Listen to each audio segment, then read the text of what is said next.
From Relay FM, this is Connected, episode 126. Today's show is brought to you by Smile, Blue Apron, and Squarespace. My name is Myke Hurley. I'm joined by Stephen Hackett. Hello, Stephen Hackett. Hello, Michael Hurley. And Federico Vitici is back, everybody. Hola, guys. Oh, because you were in Spain, right? Yes. Did you say adios to people with a twinkle in your eye? I only knew like two words, were hola and adios, and everything else I tried to improvise a combination of English and Spanish, but it wasn't really Spanish. It was like Italian with the letter S appended to the end of some words. So it mostly went okay. Yeah, because they're relatively close, right? Yes, but the Catalan language, the dialect of Barcelona, it's actually different from the mainland, Spanish. So sometimes it worked, other times it didn't. But it was amazing. Great city, beautiful place. I want to go back. Yeah, I was there. We might be going back again this year for the music festival I went to last year. I think it's called Primavera. So we might be going to Barcelona again for that. Now, when is it? It's like early June. It's like a weekend in early June. I think it's the first weekend of June. Before WWDC, huh? It's before WWDC, yep. Oh, nice. Interesting. Oh, thank you. Yeah, anything. Yeah. Stephen. Yes. Follow us up, please. I will. So when Federico was gone, I took the reins to talk about the Mac Mini with you, Myke, and our guest. He brought Dan Moran in, and they tag teamed and took me down. We just Mac Mini'd it up. I thought it was John Siracusa last week, but now that you mention it makes sense. Oh, it never gets old, that joke. I love it so much. Makes sense. So it turns out that I have accidentally, but I will take the mantle upon my shoulders as the official. I'm going to go with Mac Mini spokesperson. I think the show notes originally said prophet, but that didn't feel quite right because of what's his name, who AOL hired. But the official Mac Mini spokesperson, the leader of the Mac Mini people, if you will. So we got a bunch of feedback. I wanted to share two pieces of it. Listener John wrote in praising the Mac Mini as a good family computer since it's small and quiet and really budget friendly, that you can get one cheaper than any other Mac. And what I was struck by this is that this is the same reason the Mac Mini existed in the first place, right? That it was small and budget friendly, and you could switch from a PC to a Mac Mini pretty easily. And then I remembered that years ago, probably on the prompt. So Federico, when we started the show, you had an iMac, and you don't have that iMac anymore, right? Or is it's using holding a door open or something at your house? Yeah, I think it's used to hold. My mom throws T-shirts on top of it in my bedroom at my parents' place. Oh yeah, like a drying rack. Yes. Yeah. I don't know if I mentioned this last time, but I've donated my Mac Mini to a family member who didn't have a computer. Oh, did you? Yeah, so it's got a new life. Gotcha. That's the Mac Mini that Relay started on. Mm-hmm. And I believe, Federico, we told you years ago just to buy a Mac Mini because at the time you needed something to put iOS betas on. Of course, the world has changed, and you only need a Mac now for recording.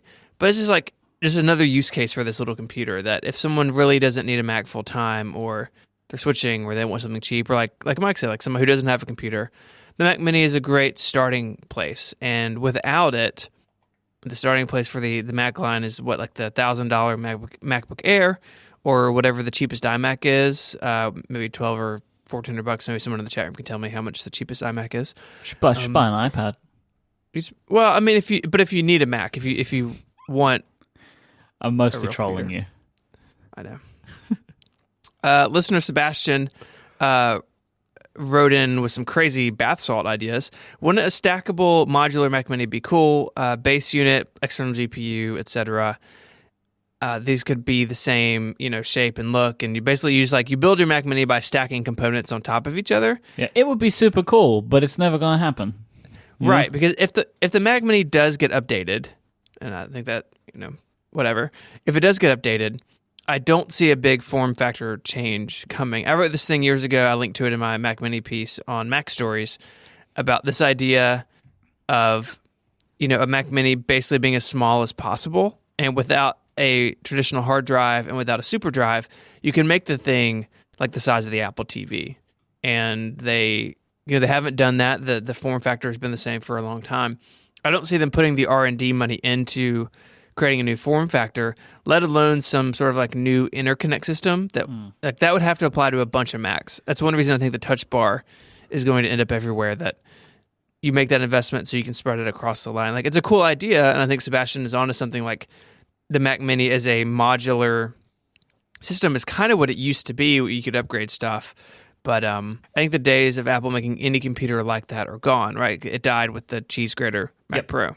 I mean, I also see that argument. Like, I can see where he's coming from. Of then, like, it could also replace a more powerful machine. You know, it could, in theory, replace a Mac Pro if you just build it out that way, right? Like, I can see why you would get to that thinking, but that's in a world in which the Mac is more important than it is now, right? Like, to put that insane amount of R&D it would take to develop a new system like this that works reliably, that would be very, very expensive. And I don't know if Apple would truly recoup the cost on that product in 2017, to be honest. I totally agree. You're totally right. So it would be cool. Like, it would be nice. Like, there was this conversation years ago about like the XMac, like a sort of a mini tower that you could put like one or two GPUs in, like kind of a modular system. And I just think Apple's past that, and it makes me sad. I wish there was something like that, but I don't think that like external modules are the answer. And I think you said, like, the time for this is past. They're never going to make that money back, so they're not going to do it. Nope. So moving on a little bit to the Amazon Echo, which we've been speaking a lot about the last couple of weeks. The Verge had an article last night. I think it's rolling out now. So if you don't have this yet in your iPhone app for the Echo, it may be there, shortly. That you can now change the trigger word from blank to computer. And I mean, so one, like, LOL Star Trek. But I would fire this thing 1 billion times a day by mistake. Like, I don't know how many times during the day I say computer, and I work by myself in an office. Like, I get that it's funny, but I would find it frustrating to switch to this. Yeah, it's a terrible wake word. Yeah, I don't get it. It must be funny, like a reference for people who have watched Star Trek, I guess. Yes. I don't get it. Why would you say computer? It's like a common use word. Yeah. I don't want my Echo to go off because I say computer. So you can send all of your email to Federico about those comments. No, I mean, I'm just... Why are they adding this entire thing to for a joke? Yeah, but like... But we don't need cute. We need stuff that works, not cute. I mean, dogs are cute, not speakers. That's what I'm saying. Yeah, we're going to call it like, I want my wake word to be Fido, something like that. Just make me think of a dog, or like Rover or something. No, that's cute. Yeah, I get it, but I think it would be better if it was cute and useful. I don't think the word computer is a useful wake word for the Echo. Maybe they should have looked somewhere else. I don't know. But maybe we're just Star Trek haters, I don't know. I'm not a hater. I'm just a Star Trek non-person.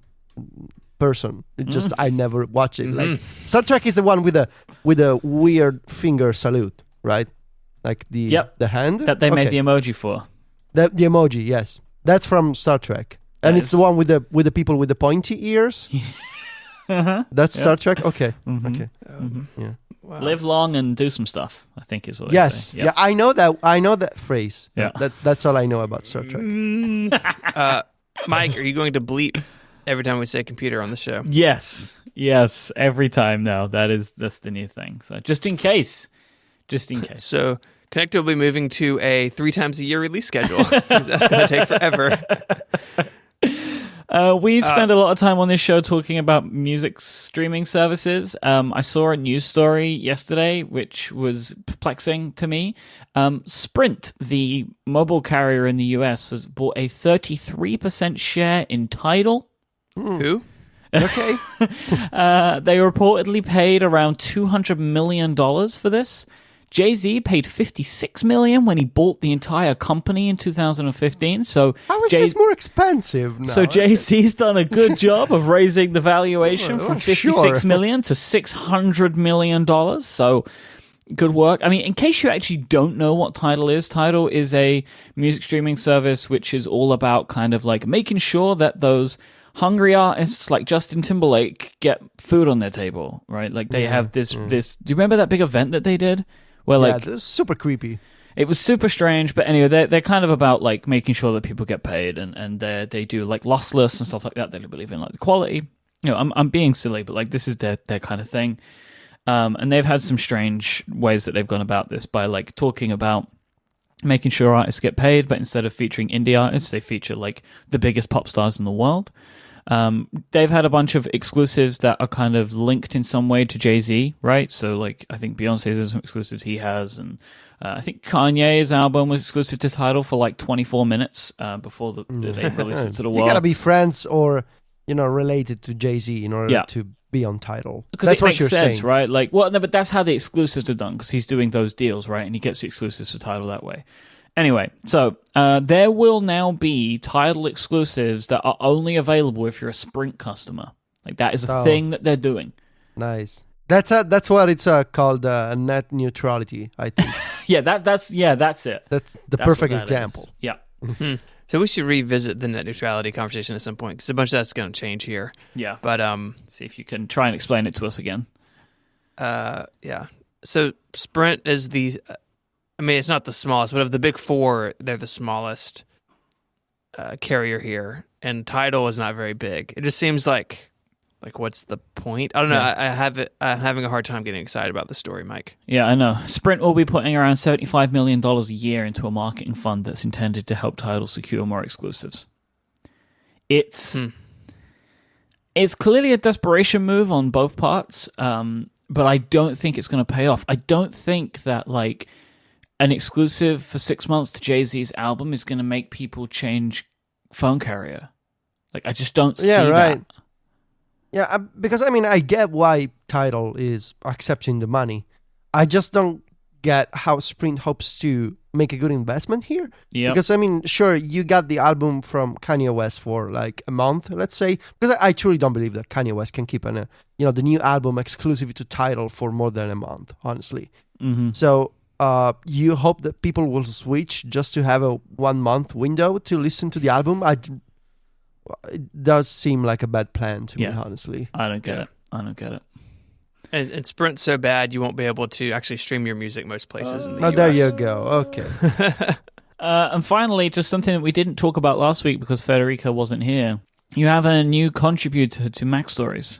So last year, when it was announced that Sal Sagoyan, the previous project lead of user automation technologies at Apple. So the man who actually, I don't want to say invented, but basically, managed the entire Automator project, was in charge of AppleScript, JavaScript for automation, and all of the other power user automation stuff on macOS.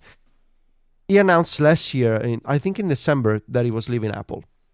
And as soon as I saw the announcement and I linked it on the website, I remember I was just sitting in my living room and I told my girlfriend, hey, should I send an email to Saul and see, if we can get him to write something for Mac Stories?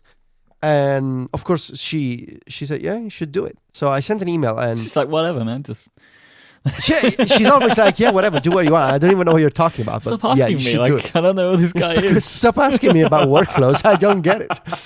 So I was really excited, but she was not buying into it. Mm-hmm.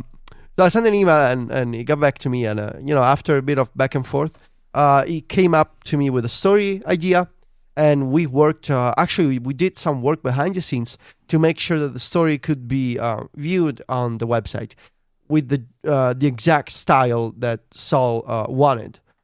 So we made some technical changes to make this story happen, and couple of weeks ago, we published it on Mac Stories, and it got way, the response was way beyond what I was imagining. And I get it because what happened here is I got used to the idea of having Saul on Mac Stories for about a month, but everybody else didn't know. I actually kept the surprise from some of my team members because I wanted them to be surprised. So John knew, and I think my developer knew, of course. But it is, I'm very happy that this happened. We should have more stories from Saul going forward. I know that he's now collaborating also with the Omni group, the Omni Group is about to share their annual roadmap. And I know that automation is going to be one of the key features of the Omni Group apps on iOS and macOS. You can actually check out Ken Case on Twitter. He posted a brief video of automation coming to OmniGraffle on iOS thanks to the input from Sol. So it's great that Sol is now open to share and talk about things. And I think the story made a lot of sense. It was a story about how user extensions are not a replacement for automation technologies. So if you haven't checked out the story yet, Sol makes a lot of good points. You can read into those points whatever you want. It doesn't work for Apple anymore. It's free to talk about stuff. I think it is a very interesting angle to talk about when it comes to productivity on macOS and iOS. So yeah, go check it out. It's a deep article, but it's a fun one. But more than anything, it's just kind of cool, right? It's just kind of cool. It is cool. Thank you. This week's episode is brought to you by Smile, and today I want to talk about the PDF Pen family of applications. With this suite of apps, you'll be able to take control and edit PDFs like a pro. Because you are a pro. Come on, let's face it, you're a pro. On all of your devices. PDF Pen is available for both macOS and iOS, where it also joins PDF Pen Scan Plus to complete that toolkit. PDF Pen for macOS is the ultimate PDF editing tool. It is your Swiss Army knife for tackling PDFs. And now it's been updated for those of you who have that fancy schmancy touch bar. We now have some lovely little touch bar buttons for PDF Pen on macOS, so you can go and try that out and press all the colors and stuff to your heart's content. And PDF Pen for iPad and iPhone will give you that control that you're looking for with PDFs on your mobile devices as well. With all of these awesome tools at your disposal, you won't have to be in that cycle of like receiving a document, printing it out, signing it, scanning it, or faxing it. Like, you don't have to do any of that. You can embrace the paperless lifestyle. Someone will email you something. You can open the attachment in PDF Pen, either on iOS or on the Mac. Do what you need to do, which can include signing, adding text, adding graphics, or maybe even making corrections, and then you can just send it straight back to that person via email. This is the thing that I do all the time. And honestly, I mostly use PDF Pen on my iOS devices. And really, I love signing things with my Apple Pencil. It's just kind of cool. I got my Apple Pencil and I'm signing stuff. And, I had a form that I had to fill out for somebody yesterday. And I just opened it up in PDF Pen and I just hand wrote all the things in there and sent it back. So, because it's even quicker, like to just grab my Apple Pencil. I just fill out the form by hand and just send it back to them all via email. No scanning, no faxing needed. Really, really awesome. PDF Pen Scan Plus as well gives you the power of OCR when you're away from your desk or your scanner. It will allow you to scan receipts wherever you are, helping you stay on top of your finances. I think my accountant loves the fact that I use PDF Pen Scan Plus because there's no lost receipts. To find out more about the PDF Pen family of applications, go to smilesoftware.com/connected. Thank you so much to Smile for their support of this show and Relay FM. So let's talk a little bit about the next iPhone. And I think there are two stories here, and I want to try to keep them separate a little bit, even though it gets a little messy. So the first one is the next iPhone is rumored to have a bunch of fantastic features that we'll get into. Oh, really? And the second story is that, this is going to be the 10th anniversary of the iPhone. Does it carry any sort of anniversary branding? So I think there are separate conversations to have. Over the weekend, a story broke about the Touch ID. For a long time, there have been rumors about the Touch ID being underneath the glass of the screen if the bezels go away. The big design rumor is that this iPhone is going to be the same screen size, but in a smaller chassis, that the bezels are going to be smaller, if existent at all. Just like how Samsung has done with phones like the Edge, where it's the same size screen as the iPhone, but in a much smaller package. There's talk about it using glass back with like steel bands again, so kind of going back to the 4 and 4S, curved glass. Lots of rumors that basically put this next iPhone potentially like a big leap ahead of the design they've used for 3 years. So that's kind of the background here, that a lot of people expect this next phone to be a big departure design-wise. So there's a rumor about the Touch ID, it not being a physical button, being under the glass somehow. There's been some conversation even today about how that may work. Although in the same article, KGI says they're working on this, but they say it's unlikely to debut in this year's phone. So you got to take all this with a grain of salt. Yeah, Ming-Chi Kuo, who is kind of renowned for these rumors, and I think has a pretty solid record, but not perfect, but solid. Put out this this article over the weekend, but they put out a report which is reported on by a few different places about this new type of sensor, which is optical, which is instead of capacitive like the Touch ID sensors are now. And there is these optical sensors that can be like embedded in the LCDs and stuff, which would be needed if they want to get rid of the home button for the iPhone 8. But in that same article, depending on where you read it, like 9to5Mac writes it differently to Mac Rumors, but 9to5Mac claims that the report says that this is only in early stages of development, so it would be unlikely that it could be in the iPhone 8, which is tricky. They also talk about face detection as well, right? Mm-hmm.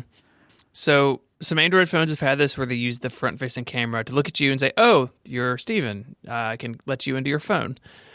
I have not tried this on an Android phone, but I've heard very, very mixed things. It seems, like the Mac Rumors piece this weekend say that it would be like a two-factor deal, potentially. So you have to touch with your fingerprint and use face detection or a PIN code, like some sort of second level to log into your phone. But I just don't know. I just don't know if face detection is the route that they should take. It seems a little gimmicky, and someone in the show notes, or I don't know who, so I'm stealing one of the two of you idea that fingerprint sensors were around a long time before the iPhone, but Touch ID kind of made it commonplace and made it really fast. And so maybe Apple could do the same thing here, but I'm a little skeptical that face detection would be something that would be useful day to day. Yeah, I've tried it on Android phones, and I tend to not like it. It feels like a gimmick, and it's slow.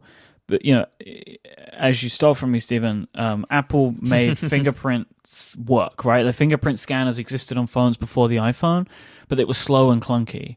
But I am very skeptical of Apple being able to improve kind of face detection technology to the point where I would want to do it over my finger. Like, I can unlock my iPhone no matter where my iPhone is in relation to my body.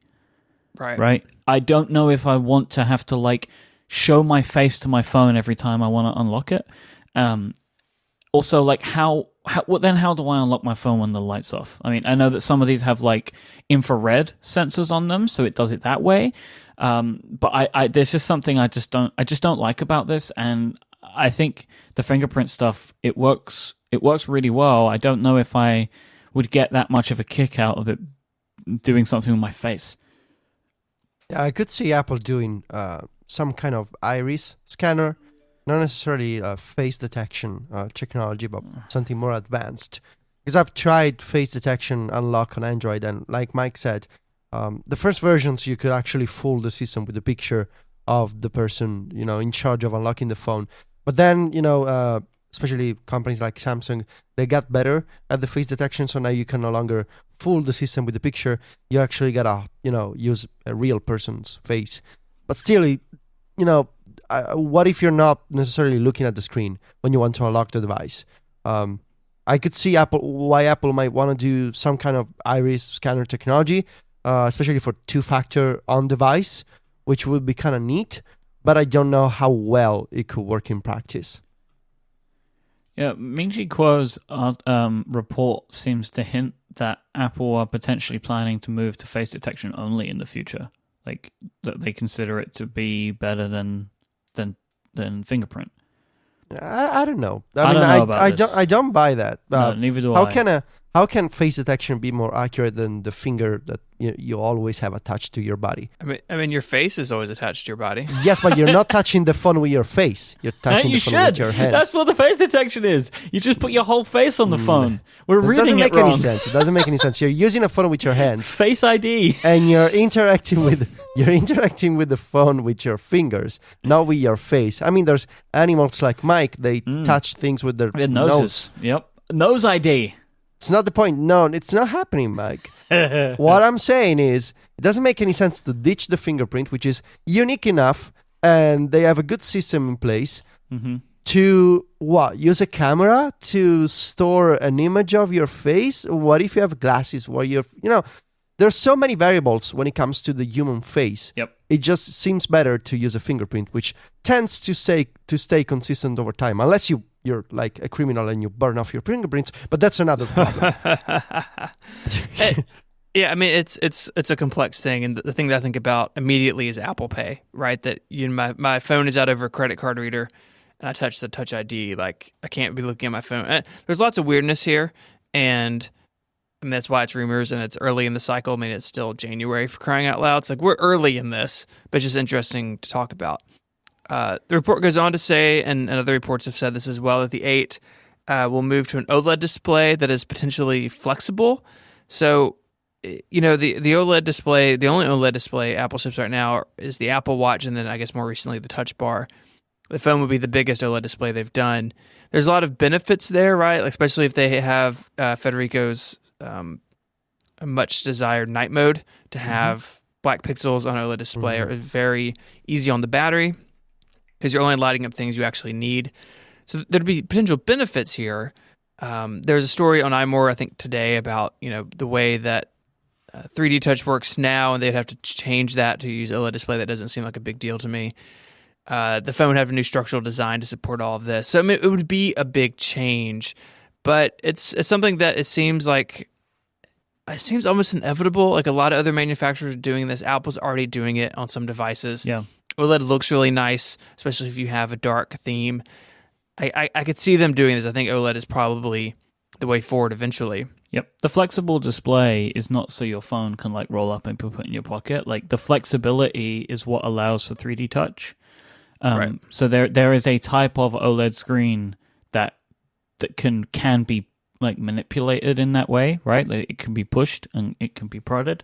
And that's how they would kind of make 3D touch work on these devices. And as Steven said, like the new structural design will support the fact that the screen's going to be moving, like physically moving, and even though like in minuscule directions, but that's kind of how they make 3D touch work. Yeah, and I think that there's something to be said here. Like these rumors are all pointing towards something new. There's parts of these things saying it's not going to be ready for this year. I mean, maybe this is a deal where it'll be, Steven was right, that we see a 7S that looks the same, and this phone is yet another year off.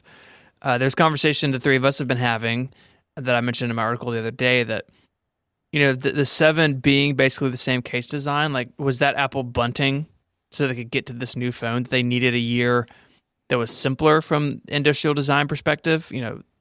There's lots of new stuff in this phone, but they're not, it's not a dramatic rethink, and that they decided to kind of take it easy this year so they could have more time to work on the 8. I mean, that doesn't seem very much like Apple to me, but you never know. It'd be really interesting if that is the case, how that conversation went down internally. It's all this stuff, and I feel like more than any phone before, this stuff is earlier and more varied as far as rumors. There is already talk about this phone that it's kind of all over the map, and a lot of people have these really interesting ideas of what it could be and what it could look like. Lots of rumors. It's kind of a unicorn phone at this point. They're like, we didn't even talk about wireless charging or some of the other stuff that could be in it. This phone, in some people's minds, is going to be drastically different and hopefully drastically better. I just don't know. Like I'm not one to play like the game of like, oh, Apple has expectational debt. Like that's not my problem. But I do think it is interesting if we start seeing like controlled leaks from Apple toning this down. Like we saw the headphone jack thing was basically taken as fact, starting I guess like in the spring or even summer leading up to the 7, and we all kind of went through our stages of grief over it. By the time it came out, it was kind of like, okay, this is just how it is. And I except The Verge. Still, yeah, Neil banging the drum, burned himself with a stake over it, but. So like I just wonder, like if we start seeing these stories in like the Wall Street Journal and other places, are like, hey, it's the maybe some of the stuff isn't accurate, then Apple may be trying to combat this. So I just think we're going to be in for a very interesting season of iPhone rumors. The problem really is that nobody knows anything, and there's just different trends going on in terms of rumors, and it seems to me like at this point, everyone is just coming up with some new story, There's the people who believe in the anniversary theory. There's the people who say wireless charging. Some say you're going to have to place the phone on a surface. Others say, well, it's going to be actually energy flowing through space, which seems a little too futuristic to me.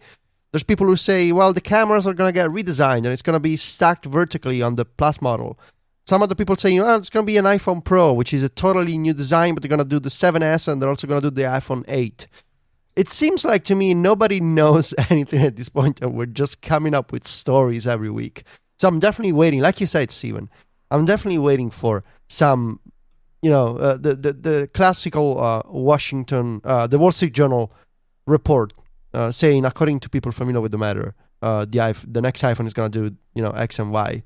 And we're going to know when the time comes, whether it's the Wall Street Journal, the New York Times, or BuzzFeed, really. That's a very likely chance that, someone from Apple trying to control the message. Yeah, and it's just, every year we do this, it kind of starts sort of crazy and all over the place, and people just, I've no doubt that some people have sources and other people don't, but things will begin to coalesce around a story eventually. Yeah, there's a little more of an increased kind of pent up demand here than in recent years, because we've had the extra year. So I think that there's just a little bit more of a feeling of really desiring at this big change. I can't really get my head around a lot of these parts, rumors and where it ends up, because it seems like the phone that everyone's expecting needs a technology that it seems like isn't ready, which is this under the screen Touch ID. So I don't know, but let's talk about the other part. Let's talk about the marketing aspect. Let's talk about the anniversary phone, right? 10 years of the iPhone is this whole year, basically, right? So this, in theory, could be, Stephen put it at the top of this conversation, the anniversary phone. Is this something that Apple is likely to hang on to? Are we going to see, I'll ask you first, Stephen, 10th anniversary in the marketing, in the name, or anything like that? What do you think? I do not think it will be directly attached to the phone. So I don't think it's going to be in the name of the phone or on the packaging of the phone. I do think that it will get a mention on stage, and maybe even more than I mentioned, that there will be some sort of retrospective iPhones flying through space type deal like we saw with the MacBook Pro. I think Apple will say something, will make some sort of deal about it during the event, but I don't expect it to be attached to the phone in any meaningful way past that. That, nerds who see the keynote will, get a rise out of it, but that the general public going to buy an iPhone won't know that it's the 10th anniversary phone in any way. Federico? I agree with Steven. I don't think we'll see any kind of branding related to the anniversary. I think we'll get a mention on stage, the evolution of the iPhone. It's been 10 years, but no branding on the phone, no, connection on the product website. I think it will be mentioned because, it's 10 years. It's kind of cool. But I don't see Apple doing, iPhone 10 or iPhone special edition, iPhone, anniversary, whatever. I think it will be mentioned, but that's about it. All right. Okay. Here we go, huh? Here we go. Oh, no. I don't think this is going to get, it's not going to be called, the iPhone X. The name of this phone will be whatever they call it. I think that they might change the naming a little bit, just to try and break them off the number. This would be the time to potentially do that. And it might be, I spoke about the Pro or whatever, they might just name the phones that way, right? iPhone Air and iPhone Pro, I don't know. Because a way to get it off, just the counting number, especially if they're going to move to this, different schedule of the way that new cases and hardware will be released. In theory, this should be the 7S, right? But will they call it that if it looks completely new? Will they call it the 8? So I think this might be a time that they break the naming, but I don't think it's going to be called iPhone X or iPhone Special Edition. But I do think the entire marketing campaign will be based around the fact that it's the 10th iPhone. If they completely change the hardware design, I can really imagine an ad where the ad shows all the old iPhones and then shows what they've done now. Because if they go edge to edge, this will not look like an iPhone. The iPhones have had a similar look for their entire generation, right? That front with the chin and the forehead, right? Like, that is an iPhone. Well, they're going to potentially change the way that it looks, and I can really imagine them making a big deal out of, like, we've taken everything we've learned over the last 10 years, and this is what we've come up with. So that's what I think. I don't think it's wild what I'm speculating here, but this is just kind of my thinking on it. Like, I think that they will make a big deal out of it because they can. And honestly, I think they should. I mean, I know why people are like, Apple doesn't look back. I mean, but they do, though. But they do, right? Like, there was this 30-year of Macintosh campaign. They have, this is not like wild to assume that putting in a product name is different. Like, you can have everything on your website. I'm not saying that. My argument is around just how the marketing campaign looks and how the ads look, how they announce the thing. I think that they're going to push for that. And plus, it's like, okay, this has probably been the most successful consumer electronic in history. If you're going to look back on anything, you might look back on the 10 years of the thing that changed the world. Maybe it's going to be called the iPhone 8, but the 8 is flipped, so it's called iPhone Infinity. Ooh. I'm a genius. You're Give me money. genius. Hire me. I'm going to be your branding consultant going forward. How much do you charge? Millions per hour. That's my rate. Wow. Okay. Anyway, I think there's a, if you're just saying they're going to do a heavy marketing campaign focused on the anniversary, whatever, I don't like the idea. But if it happens, I don't think it's completely crazy. I don't like the fact that Apple may be doing, a slide with old iPhones and then the new one, because I feel like, in advertising especially, you gotta promote the new. And I don't think, what if Nintendo, puts up a billboard and instead of just showing the Switch, it shows you a carousel of the Game Boy and the NES. People like me and you were gonna love it. But do you really need to show old stuff to, new people? So that's my problem. Isn't Nintendo's entire business model built on old stuff? But that's different. You don't show the old consoles next to the new one. Well, I mean, Apple has in keynotes past shown old iPhones. When they did the 6 and 6S, they had a slide of all the phones from the edge. Like, it wouldn't be new. But I think the difference is, if Mike's right and it's a marketing push, you're going to see that on billboards. Yeah, I think it's a given that they're going to talk about it in the keynote. Like, yeah, that I think is just like a thing, right? Like, I just think they're going to do that, right? If they don't mention like, oh, this is the 10th year of the iPhone in the keynote, then that'd be very strange to me. But I'm taking a punt here, but I do think I think they're going to go that way. I mean, if I was in charge of this, that's what I would do. You've got something that you can be proud of, and the campaign shows that you know what you're doing, right, to new people. It's like, we've been doing this for 10 years, and look what we've done. And, if they really want to show, like, if this phone doesn't look like any of the other iPhones that come before it, I feel like it could warrant that type of campaign, like, to show the new direction, right? Like, how an iPhone looks now is brand new. And it will add weight to the new design as well by showing everything that came before it. But we'll see. We'll see. I mean, it's also quite simple to just imagine that they're just going to show young people taking pictures of each other.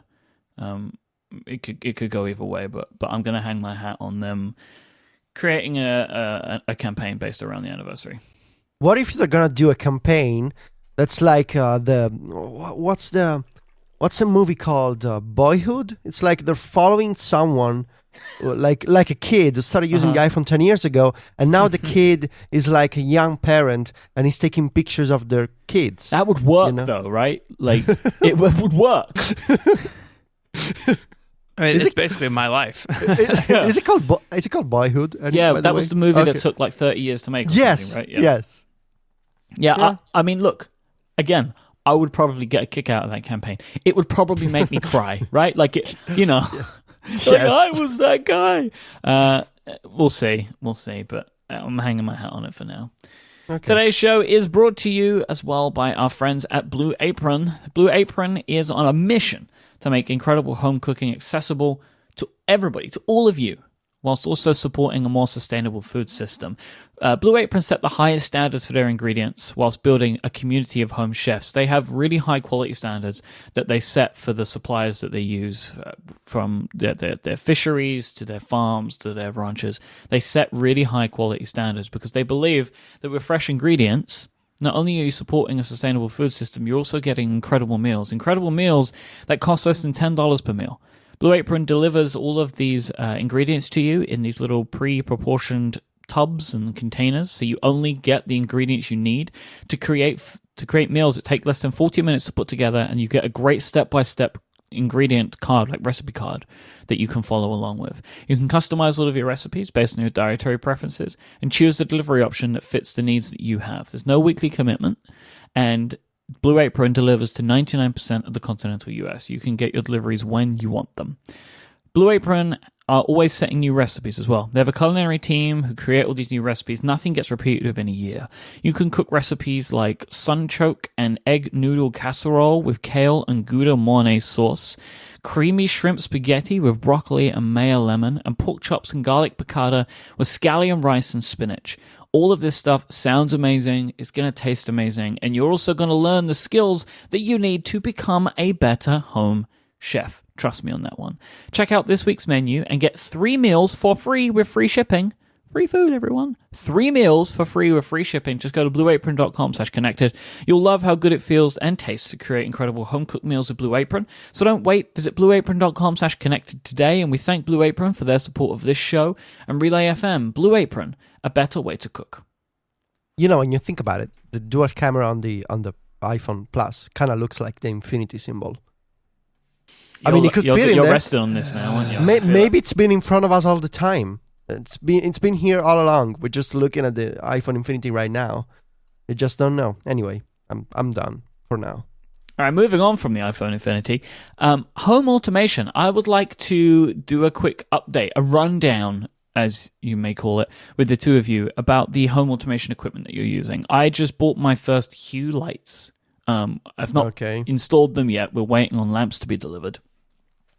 I also have a couple of Wemos that currently aren't connected to anything. I'm trying to get my head around like how and what I want to automate. Well, first you gotta plug them in, Mike. Well, yeah, I know, but I haven't worked out like what it is that I want to plug into them, right? Like, okay. So because like there's one thing that I really want. I want to be able to like plug my Dyson fan in and have it on a timer.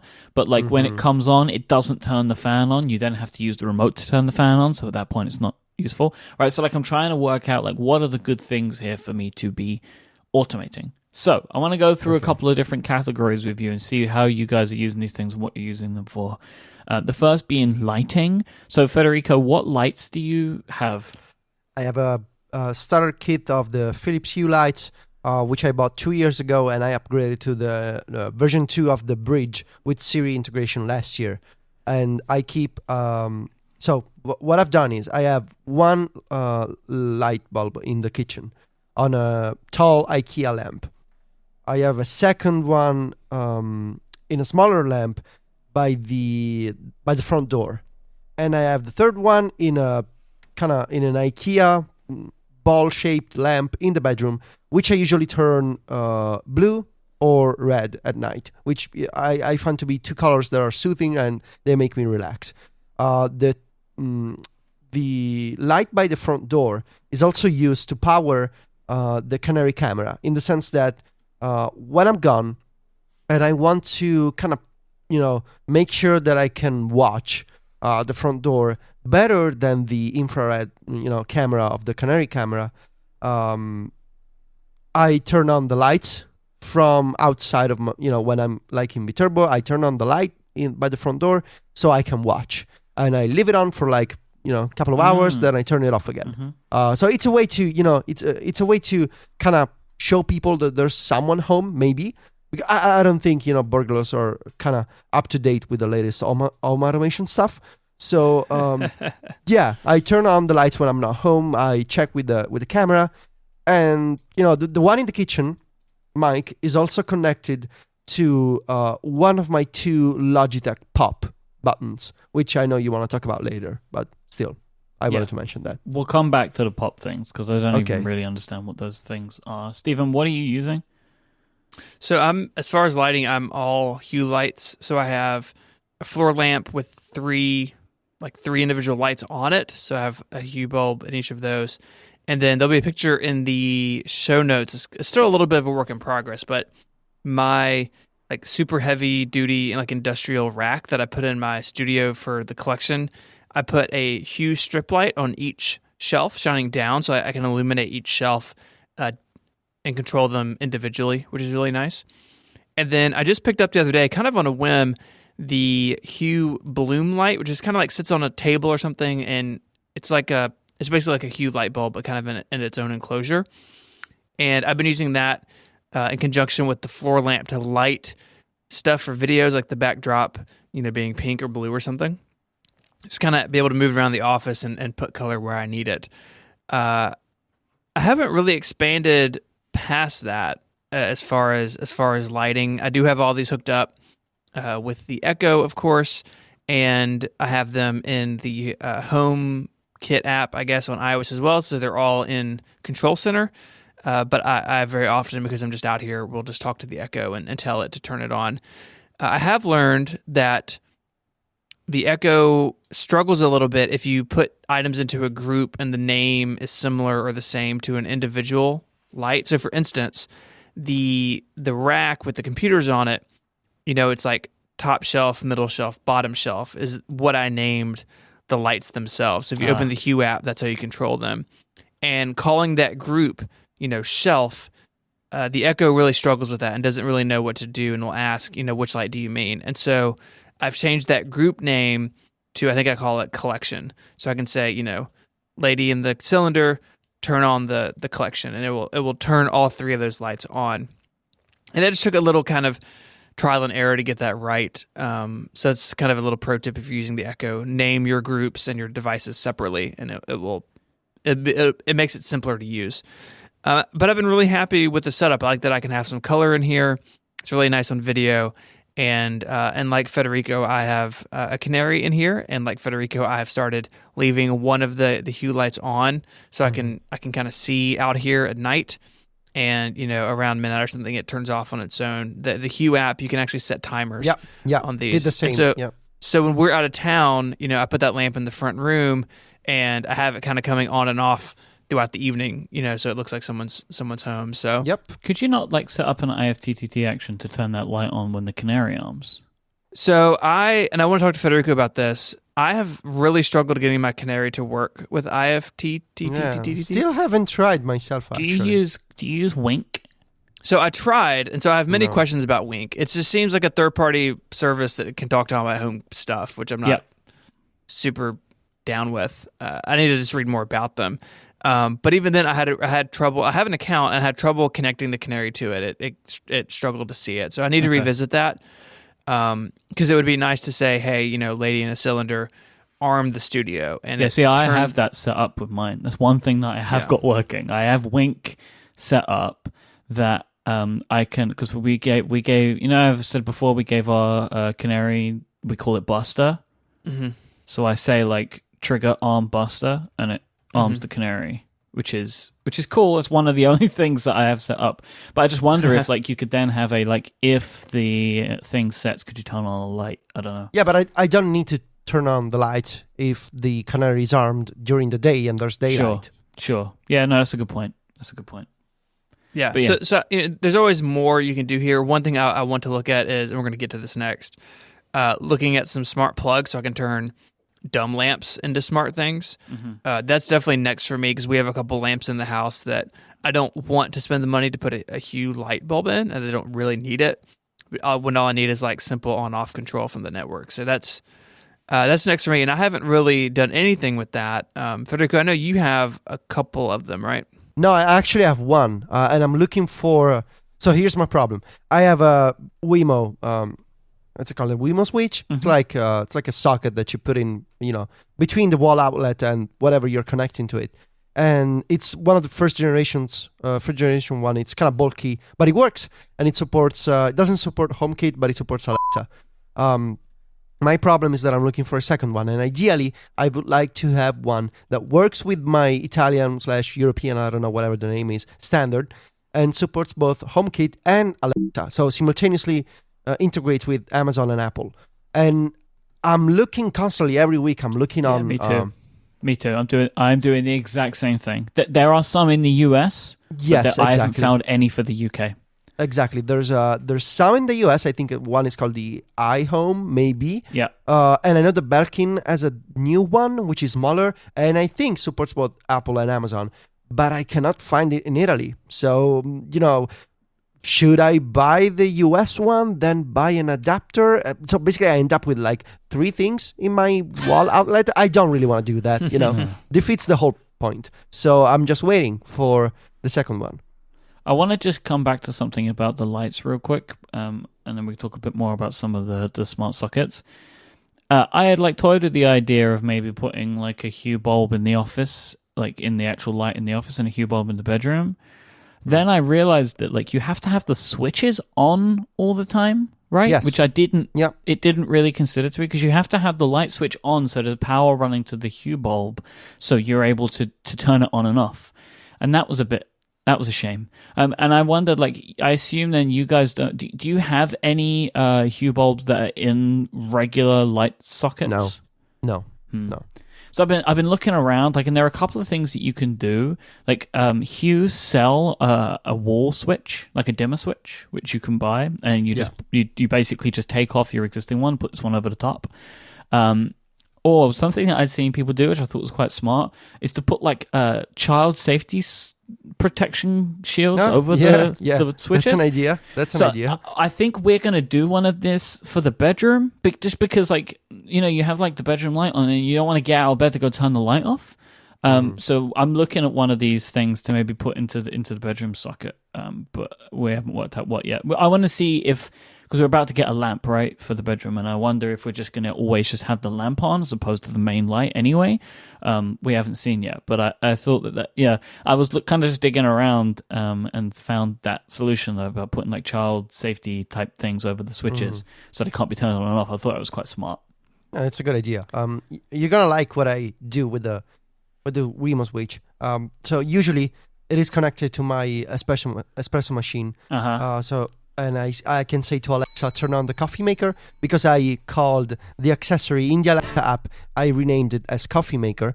So I can say turn on the coffee maker, and the machine turns on, and I can brew an espresso in 2 minutes.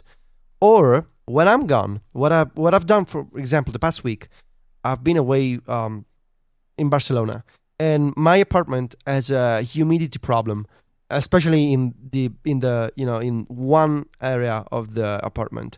So we need to turn on a dehumidifier, so to turn down the humidity levels. So what I've done is I've taken the Wemo switch and plugged the thing, with this air kind of unit that does a bunch of things. Can also dry your clothes, by the way. It's got multiple functions.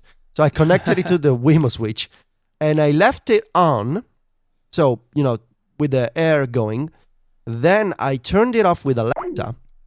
Then what I've done is, because the thing was on when the power was cut to the Wemo, when I was in Barcelona, I opened Astra, so the Alexa client on my iPhone, and I said, turn on the coffee maker. I didn't change the name, but basically the hot air went off in my apartment. So when we came back, the humidity levels were okay, because I turned on the thing multiple times a day for 5 days. That's home automation right there. That's the dream, right? To be able to control these things when you're hundreds and thousands of miles away or whatever. I came back to 50% humidity, perfect for me, and I was really happy. And so that's why I'm considering a second switch, because I don't want to move it between the kitchen and the hall where we're putting this humidity thing. I don't know what's the name, actually. Dehumidifier. Probably. Yeah, I think so. Yeah. So I want to buy a second switch for that. If you considered getting any sensors, you could probably get a humidity sensor, right? I have sensors for that. Actually, I have a couple. I have one in the bedroom, and I have another one outside, so I can correlate, the humidity outside and the humidity inside. so I can see what I should do. It's a bunch of Elgato Eve sensors. I'm really happy with them. And they can't turn the thing on for you? No, because the Wemo is not HomeKit, so I cannot set up a trigger. And it can't be done with IFTTT either? No, because they don't have a channel. This is so annoying, isn't it? Yeah, I know. It's I have all this stuff, and if I can just get it to talk to each other, it's perfect, right? Because that's what you want. You have a humidity sensor and you have a dehumidifier, right? Though they are made for each other, right? Like you want that to talk to that, and then it can just come on its own. Yeah, I know. Eventually we'll get there. I think honestly the main problem is getting a Switch that supports both Alexa and HomeKit with triggers and groups. That'd be ideal. But again, I've been looking for like a year at this point, and still nothing. I mean, there's a new HomeKit plug again from Elgato on Amazon Italy. It's called the Elgato Eve Energy, but it only supports HomeKit, no Alexa. Computers. So no go for me. I'll tell you something that I want. I want a motion sensor in my bathroom to turn the light on in the bathroom. Right. Have either of you looked into motion sensors at all? I think like Samsung, like the smart things. No, I don't like the idea. Works. Why don't you like it? I feel like, I don't know, I want to be in control. And You are with your body. yeah, but I don't like, I've never been into it, actually. Either the light is on or is off. It doesn't need to be on when I walk. I don't know. There is a Philips Hue motion sensor. So if it hooks up to the bridge and you could say, hey, when this sensor goes off, turn a light on, which I've thought about putting in our front room and putting Hue lights in there. So like if you walk into the house, the lights come on, which would be really nice if you have kids and groceries and stuff. I just haven't done it yet. There are a couple others looking around. I think Elgato makes one that works with HomeKit, but I don't know. Yeah, I want to try that. That's one of the things that I think I would quite like. But yeah, we'll see. Last thing I want to ask you, Federico, is about these pop things, these Logi pop thingamajigs. Okay. What are they? They are physical buttons that you stick on any surface you want, and from the app you can connect to a list of built-in accessories. So there's like Hue lights, probably some cameras, or you can just connect into IFT, and you can basically what you can do is you have 3 activation modes. You can tap the button once, you can double tap it, or you can tap and hold it. And when you actually physically press the button, stuff happens. So I have one on my nightstand. It's actually, I used there's a sticky surface on the back of the button. So I placed it and pressed really hard to place it on my nightstand. And then when I press it once, turns the bedroom light blue. When I press it twice, it's kind of clever because I do this in the morning every time. Double tap and it turns on the coffee maker in the kitchen. Because first thing when I wake up, everything in your home revolves around the coffee maker. Of course, if Sylvia is not making me coffee in the morning because she had to go out, I just wake up, I roll over and double tap, and my coffee is about to be prepared, which is awesome. And I have another one. In the kitchen, but it's only connected to lights and different light colors. Yeah, it's kind of cool. I like it because you can assign different things to it. Yeah. I might look at this. I mean, I'm kind of at the start of this process, really, which is why I wanted to kind of get check in from you guys. Because I know you've been looking at this stuff for a long time and kind of just see where you're settling on. And the overriding thing that continues to frustrate me is that there's just all this stuff and it doesn't talk to each other in the way that you'd want. And I think this is going to be that way for a while. I can see why nerds like this stuff because there are like problems to solve. You have some stuff and you have an outcome that you are desiring, and then it's like the steps that you take to get to that outcome. That's why I'm kind of like I'm having all of these ideas before I have any hardware, right? Like I'm like, oh, I could try this. It's like, well, do you even know if such a thing even exists? It's probably best, your approach, because you've seen what other people, including me and Steven, what we have done. Yeah, and you know that you can go crazy down the rabbit hole if you just keep buying things. I think if you come up with a plan first, and if you try to be reasonable and practical, like I want to have lights, I want to have sensors, I think it's a better approach, because you know that otherwise you're just going to waste your money buying things to find the purpose later. Instead, you're coming up with a plan, and I think it's more reasonable, your approach. Thank you. This week's episode is also brought to you by Squarespace. Enter the offer code WORLD at checkout and you'll get 10% off your first purchase. Make your next move with Squarespace. Squarespace lets you easily create that website for the idea that you have burning in the back of your brain. With a unique domain, award-winning templates, and more, they are the place that you need to put your ideas out there. Maybe you're looking to create an online store to sell that thing that you've been working on, to start your little side business. You want to maybe sell some digital artwork that you've been creating, or maybe you've been making some cool, maybe you're making iPhone socks. Maybe that's you've decided you want to be the creator of the iPhone sock. Well, you could sell them on Squarespace. Maybe you have some artwork that you want to show off in a portfolio. You could do that. Maybe you have a band and you want to show off your music to the world, and maybe you want to sell it. You can do that. Maybe you want to start a blog. Doesn't matter what you want to do, Squarespace is the all-in-one platform that lets you take care of it. It lets you do just that. There's nothing to install, no patches to worry about, and no upgrades needed. Squarespace takes care of everything. And they also take care of you with their 24/7 customer support. If you need help with anything on Squarespace, they are there to assist you. Squarespace lets you quickly and easily grab a unique domain name as well, and all of their award-winning templates are designed beautifully, and they work on every size of device to show off your great ideas. Squarespace plans start at just $12 a month. You can start a trial today with no credit card required. Just go to squarespace.com, and then when you sign up for a plan, use the offer code WORLD, WORLD at checkout. You'll get 10% off your first purchase and show your support for this show. Thank you to Squarespace for sponsoring this week's episode of Connected. Squarespace. Make your next move. Make your next website. All right, so Stephen, can you talk to me about sleep tracking? Yeah, so this is something that I have revisited. During the break, I picked up a Series 2 Apple Watch. I think all three of us now are wearing one. And part of the deal with this watch is the battery life is just unbelievable. So I decided, hey, it's a good time to kind of revisit sleep tracking. I did it when Sleep Plus Plus first came out, which is an app by _ David Smith that I've used on and off. And so the last, week or so, week and a half, I've been wearing my watch to bed, which has taken a lot of getting used to. I really don't care for the feeling of it while I sleep, but that is what it is. And, you go to sleep, you tap the button, you wake up, you tap the button again, and it tells you, your restlessness and all that sort of stuff, saves it to HealthKit.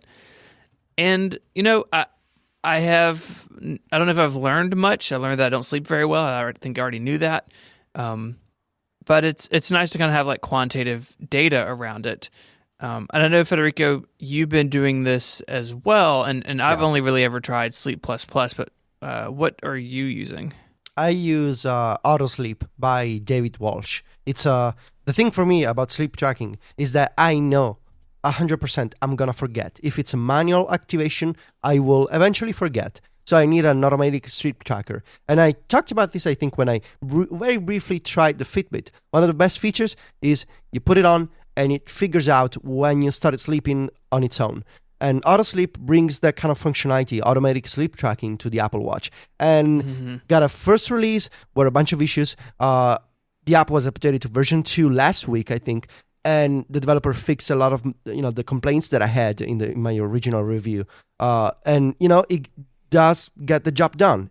It's not perfect to the minute, but what is really when it's automatic and it's a piece of software that needs to figure out when you start sleeping? I don't care if instead of 4:13 in the morning it says I went to sleep at 4:09. It's no big deal. It gives me an accurate enough, reasonable representation of my sleep times, which is all I need.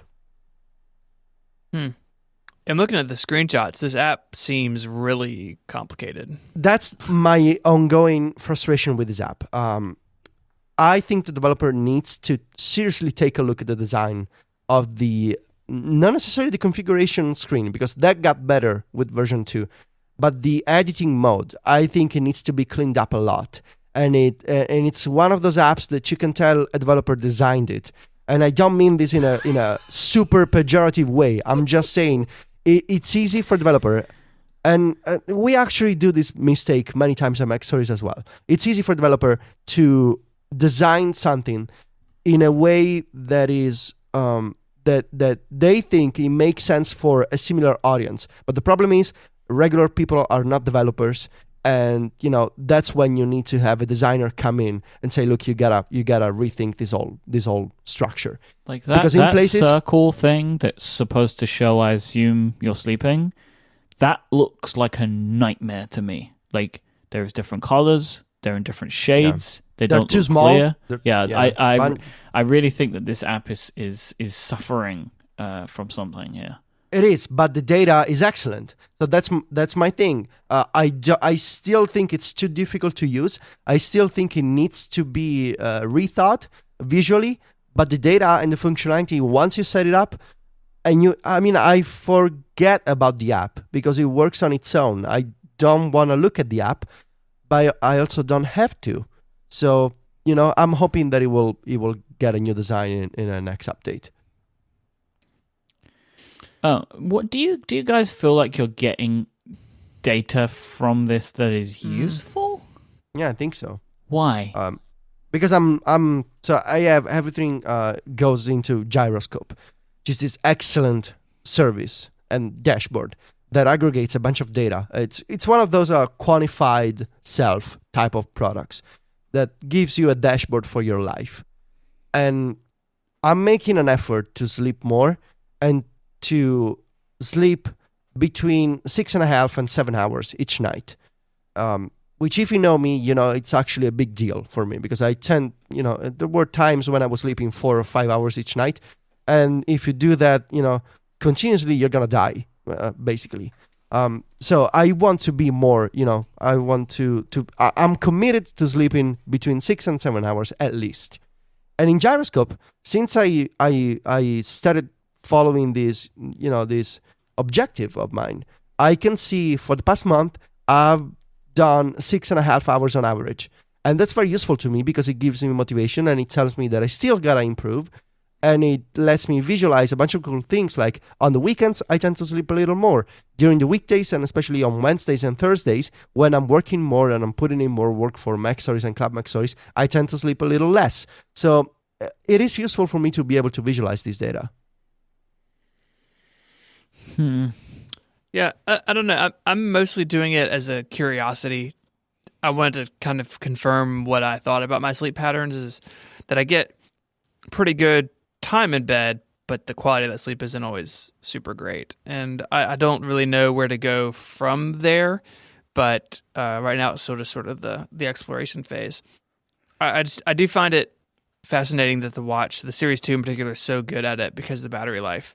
And David Smith, guy who writes Sleep++, actually wrote a blog post saying that his app, it feels like his app and things like Autosleep will be Sherlocked, that it's kind of inevitable that Apple is working on something like this because the Series 2 battery life is so good. And you look at Fitbit and these other trackers do this, and the watch, up to this point hasn't. That, of course, Apple is working towards this, which I find a really interesting attitude towards software development. Yeah, I really like this post. We'll put it in the show notes. Like, he kind of just, it's like the idea of it being inevitably Sherlocked. Like, and I like the way that Dave is kind of thinking about his application and what it's good for in planning out his roadmap. Like, because, he highlights that sleep tracking is one of the last kind of things around health that Apple isn't tracking with the Apple Watch, but they could. So is it like, are they waiting for new software? Are they waiting for another watch, or maybe even better battery life? Not sure, but there is something, right? Like there is maybe like a train that you can see them going down here. I think it's very reasonable to expect that Apple is going to do automatic sleep tracking eventually, especially when you consider that Apple could use private APIs to monitor, with sensors like heart rate sensor, for example, to monitor data in the background without consuming too much battery life, which is something that third-party developers wouldn't be able to do. And sleep tracking, I feel like it could be a headline feature of watchOS 4 on the, but only for the Series 2 because of the exceptional battery life that Steven mentioned. And it seems to me like it's one of those features that would be interesting enough for enough people to have people commit technologies to make it happen. And I wouldn't be surprised. And I think David is really smart in saying, I know I'm going to be Sherlocked eventually. So what I need to focus on is presenting data, whether it's being captured by my app or it's being captured by Apple. I know that people don't want to use the Apple Health application. So I need to make sure that besides capturing data, my app is also a better dashboard than Apple's, which I think is really clever. But it doesn't surprise me because David is a genius. So he's very smart. So of course he's going to think of that. But it does make sense, right? That like that data is going to go into health. So it's just about, because you can assume that like with a lot of the stuff that Apple does, like their version is the basic version, right? It is the version for everyone. So they're maybe not going to go like next level with the charts, right? And like really go into detail about showing you these graphs of everything. Like it's just going to be, I assume, quite simple stuff where it's like, hey, this is how you slept last night. Maybe you should go, like, and maybe advancing that bedtime thing where it's like, we know, I hate that bedtime thing, by the way.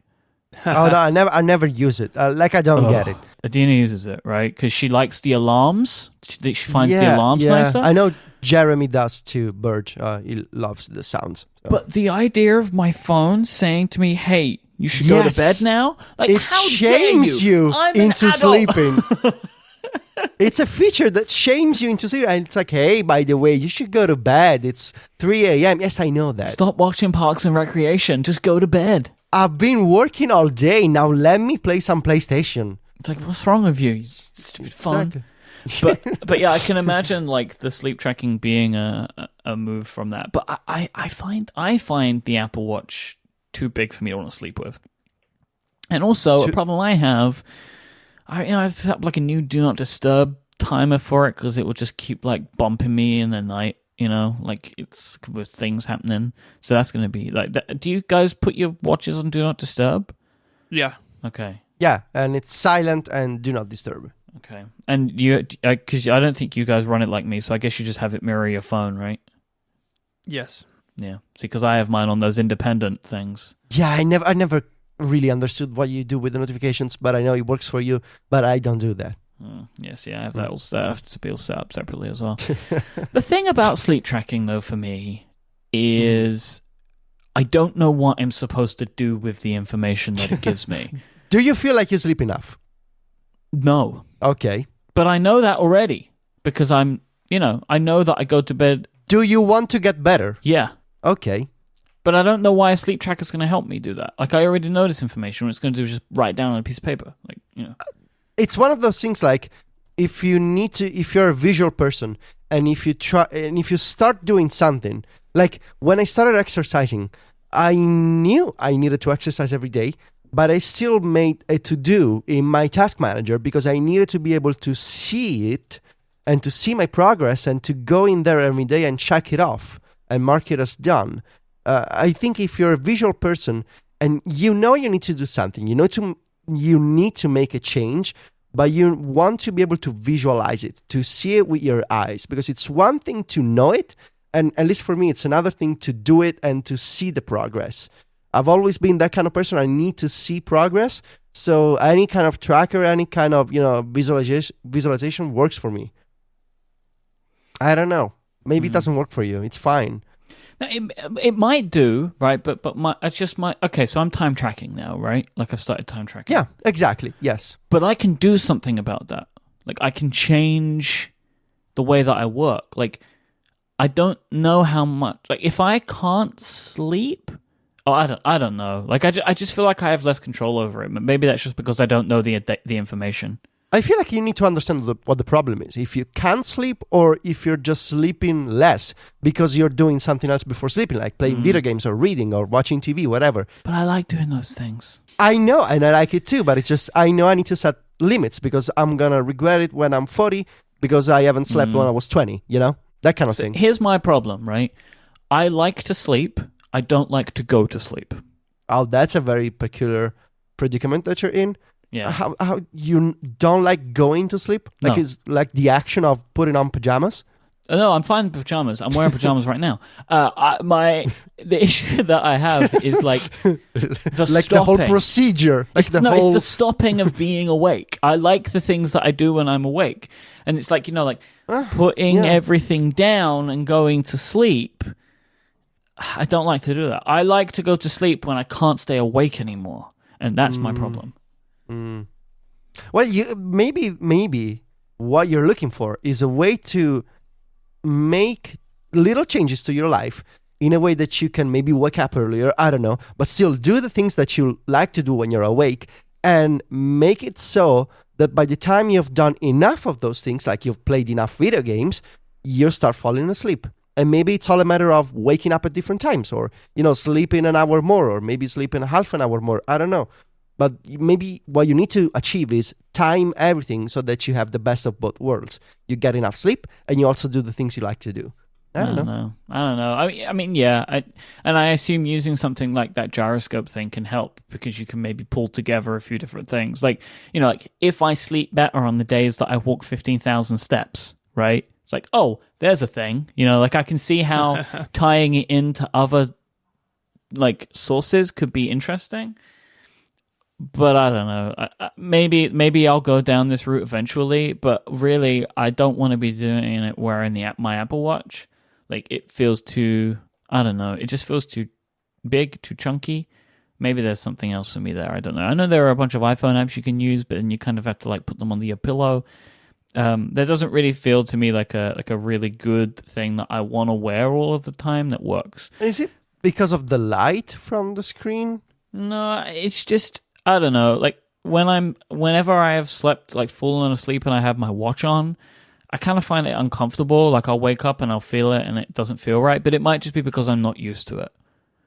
Like I have and used to sleep with analog watches on, so maybe I just need to get used to to this one. But I mean, like frankly, this watch is bigger and bulkier than some of the analog watches that I've worn in the past. Not all, but some. So maybe it's just a case of just getting used to it. Like, whenever you start wearing a watch for the first time, you have to get used to that. It might just be the same kind of thing for me with sleeping. Maybe I should just try it and then just see what I think about it, and move on from there. I don't know. So the battery life is definitely good enough. You just throw it on the charger for like 15 minutes or whatever. Like when I wake up, like just pop it off, put it on the charger, catch up on my email, get out of bed, and it's all ready to go for the day. Yeah. I don't know. Maybe I should try it. Who knows? All right, I think that's the end of this week's show. Thanks again to our sponsor for supporting us, the fine folk over at Squarespace, Smile, and Blue Apron. If you want to find Federico online, he is at Viticci on Twitter, Viticci, and he writes over at Mac Stories, and you can find MacStories.net, I should say. You can find Stephen, he's at ISMH, and he's at 512pixels.net, and I am at iMyke, IMYKE. Thank you so much for listening. We'll be back next time. You can find our show notes today at relay.fm/connect2/126. Until then, say goodbye, everybody. Arrivederci. Adios.